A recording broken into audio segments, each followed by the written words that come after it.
Reports पाहून घाबरू नका. आता तुम्ही बोलतील, मॅडम नक्की काय बोलतायत? तर आजचा आपला टॉपिकच आहे की याच टॉपिकवर आपण बोलणार आहोत की हेल्थ रिपोर्ट्स पाहून तुम्ही घाबरू नका.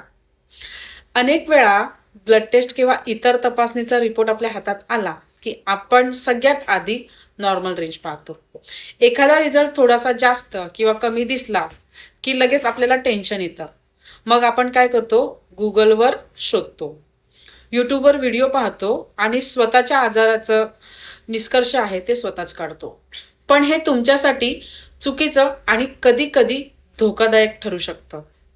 कारण एका टेस्टवरून कोणताही आजार निश्चित होत नाही. प्रत्येक टेस्ट हा फक्त एक संकेत असतो.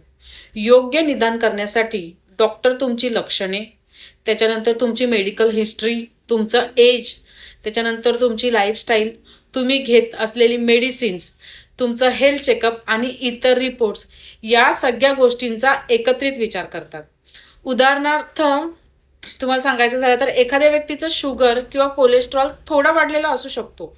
याचा अर्थ प्रत्येक वेळी गंभीर आजार झालाच आहे असा होत नाही.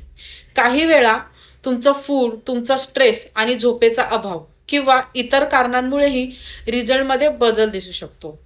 म्हणून रिपोर्ट पाहून घाबरण्यापेक्षा तो रिपोर्ट समजून घेणं जास्त महत्त्वाचं आहे. जर रिपोर्टमधील एखादी गोष्ट तुम्हाला समजत नसेल तर ती गुगलवर शोधण्याऐवजी तुमच्या डॉक्टरांना विचारा.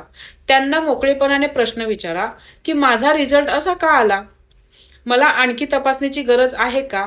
किंवा जीवनशैलीमध्ये कोणते बदल करायला हवेत? एक गोष्ट नेहमी लक्षात ठेवा की रिपोर्ट म्हणजे माहिती आहे, फायनल डिसिजन नाही. योग्य डायग्नोस आणि योग्य उपचार फक्त डॉक्टरच देऊ शकतात. आज तुम्हाला एक स्टेप अशी घ्यायची आहे की तुमचा एखादा हेल्थ रिपोर्ट घ्या, त्यामध्ये समजत नसलेल्या गोष्टी किंवा एक प्रश्न कागदावर लिहा आणि पुढील डॉक्टर कन्सल्टेशनमध्ये ते नक्की विचारा. जागरूक रुग्ण बना, पण स्वतः डॉक्टर बनू नका. Thank you so much.